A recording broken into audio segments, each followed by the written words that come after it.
മാഡത്തിന്റെ വീട്ടിൽ ഒരാള് വന്നിട്ട് ചില കാര്യങ്ങൾ ചോദിക്കുക. മാഡം എവിടെയൊക്കെ യാത്ര പോയിട്ടുണ്ട്, നിങ്ങൾ വീട്ടിലുള്ള ആൽബമുകളുടെയൊക്കെ ഒരു കോപ്പി എനിക്ക് തരാമോ, മാഡം എല്ലാ ദിവസവും വിളിക്കുന്ന ആളുകളുടെ നമ്പർ എനിക്ക് തരാമോ, മാഡത്തിന്റെ കുറച്ച് ഫോട്ടോസ് എനിക്ക് തരാമോ പേഴ്സണൽ ആയിട്ടുള്ള, ഇങ്ങനെയൊക്കെ ചോദിച്ചു കഴിഞ്ഞാൽ ആരും കൊടുക്കില്ല. ആരും കൊടുക്കില്ല. കാരണം ഇതൊന്നും കൊടുക്കാൻ പാടില്ലെന്നും ഒരു അപരിചിതന് ഇതിനൊന്നുള്ള അവകാശം ഇല്ല എന്നുള്ള കാര്യങ്ങൾ നമുക്കറിയാം. ഇത് ഫിസിക്കൽ വേൾഡിൽ നമുക്കറിയാം. ഇനി ഞാനൊരു പുതിയ ആപ്ലിക്കേഷൻ ഡെവലപ്പ് ചെയ്ത് പ്ലേ സ്റ്റോറിൽ ഇട്ടു.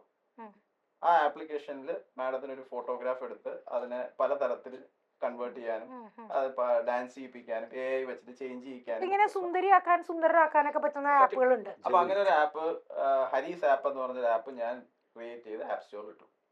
ഈ ആപ്പ് ഡൗൺലോഡ് ചെയ്യാം. ഈ ആപ്പ് ഡൗൺലോഡ് ചെയ്യുന്ന സമയത്ത് അതിനകത്ത് കുറെ പെർമിഷൻസ് ചോദിക്കും. അതൊക്കെ ആൻസർ ചെയ്ത് വിടും. Access to camera, access to GPS location, access to contact, ഇതെല്ലാം പോയി. അതായത് അയാൾക്ക് മാഡത്തിന്റെ കോണ്ടാക്ട്സ് ആക്സസ് ചെയ്യാം, ഫോട്ടോ ആക്സസ് ചെയ്യാം, ഗാലറി ആക്സസ് ചെയ്യാം, ലൊക്കേഷൻ ആക്സസ് ചെയ്യാം, അതായത് എവിടെയൊക്കെ പോകുന്നുണ്ടല്ലോ ആക്സസ് ചെയ്യാം. ഇത് ഫിസിക്കൽ വേൾഡിൽ ഒരാൾ ചെയ്യില്ല.